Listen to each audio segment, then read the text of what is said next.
এই সেই ওহুদ পাহাড়, ওই যে দেখা যাচ্ছে ওহুদ পাহাড়। এই ওহুদ পাহাড়ের গায়ে একটা ফাটল আছে, ফাটল, ফাঁকা জায়গা, সাধারণ একটা চিপি, এরকম চিপি। যারা ডাকাতি করে দেখেন নাই, ঘরে জানালা দিয়ে ঢুকে যায়, জানালা ফাঁকা একটু বড়, এই ছোট্ট জায়গার ভিতর থেকে আস্তে ঢুকে গেলেন, কাফের আর দেখতে পারে না। ওই অবস্থার ভিতরে তার এই চেহারার মতো একজন চেহারা কাফেরদের, তাকে তারা হত্যা করে ফেলে।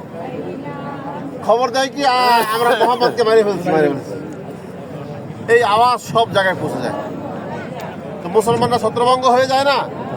বলছিলাম যার জন্য যুদ্ধ সেই নাই, আর কি ছত্রভঙ্গ হয়ে যাওয়াতে কাফেররা ওই পিছন থেকে অতর্কিত হামলা করার কারণে এই রোমা পাহাড়, এটা রোমা পাহাড়, এই রোমা পাহাড়ের ডালে এখন তো সমতল করছে, ডালে ওই সাহাবা ইকরামদেরকে পর্যবেক্ষণের জন্য রেখে গিয়েছিলেন।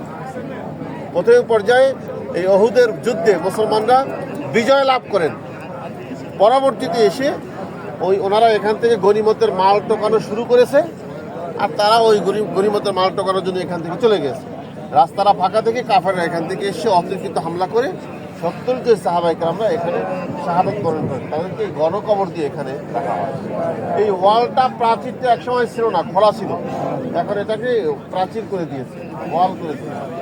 আর হযরত আমির হামজা রাদিয়াল্লাহু তাআলা আনহু এর ভিতরে একজন ছিলেন, 70 জনের ভিতরে। সে ছিলেন হুজুর পাক সাল্লাল্লাহু আলাইহি ওয়াসাল্লামের আপন চাচা।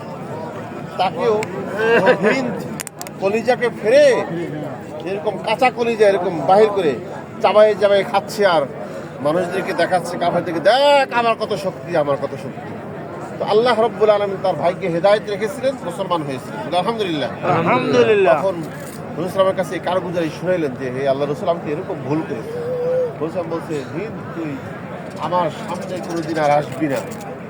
কালেমা পড়ার কারণে আল্লাহ তোমাকে মাফ করে দিয়েছে, বাট আমি এটা সহ্য করতে পারি না, আমার আপন চাচার সাথে দিয়ে ব্যবহারটা। সেই থেকে আর কোনোদিন আর সামনে যান নাই, কোনো সভা সমাবেশ অনুষ্ঠান সামনে বসেন নাই, পিছনে বসছেন। আমরা এখানে বসে কি করতে পারি বলেন? আমাদের কাজ কি? দেখা, আমরা তো দেখার জন্য আসছি, আর তারা এখানে শহীদ হয়েছে। আমরা আসছি আজকে দেখার জন্য, আর তারা এই জায়গায় শহীদ হয়েছে, রক্ত দিয়েছেন, এই কবরের ভিতর তারা শোয়া। আজকে সেই দিন আমাদের কাছে কত বিলীন হয়ে যাচ্ছে। দিন মানি না, নামাজ পড়ি না, রোজা রাখি না, দাঁড়িয়ে রাখি না, লম্বা জামা পরি না, সুদ খাই, ঘুষ খাই, সত্য কথা বলি না, আত্মীয় স্বজনের সাথে ভালো ব্যবহার করি না, স্ত্রীর সাথে ব্যবহার ভালো নাই, সন্তানের সাথে ব্যবহার ভালো নাই। এইরকম প্রত্যেকটা জায়গায় আমার ত্রুটি। আজকে দিন আমাদের কাছ থেকে বিলীন হয়ে চলে যাচ্ছে। দেখার দ্বারাই কি দিন? না, আমরা দুই চোখ থেকে দেখে যাচ্ছি, এটাই কি দিন?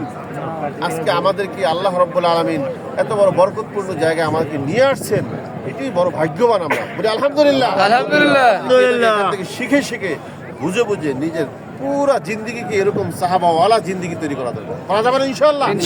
আল্লাহ আমাদের তৌফিক দান করে, সকল বলে আমিন। আমরা সকল